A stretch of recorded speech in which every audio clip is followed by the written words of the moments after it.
అందరి ప్రాణాలు యమధర్మరాజు గారు తీస్తారు. యమధర్మరాజు గారి పేరు చెప్తే అందరూ భయపడతారు. కానీ మార్కండేయుడు శివలింగాన్ని కౌగలించుకొని నన్ను ఇప్పుడు నువ్వేం చేస్తావు అని అనలేదు.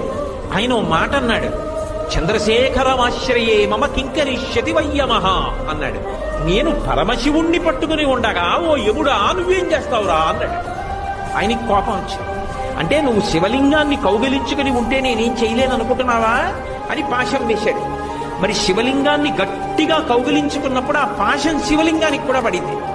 పడేటప్పటికి చూశాడు శంకరుడు, నన్ను నమ్ముకుని నన్ను పట్టుకుని నేనుండగా నువ్వు ఏమీ చేయలేవంటుండగా పాశం వేస్తావా? అంతే ఎడంకాలెత్తి తన్నాడు యమధర్మరాజు గారి యొక్క వక్షస్థలం మీద. అందరినీ చంపే యముడు మరణించాడు. ఆ మరణించినప్పుడు దేవతలందరూ వచ్చి స్తోత్రం చేస్తే మళ్ళీ బ్రతికించాడు యమధర్మరాజుని. నా భక్తుల చూడు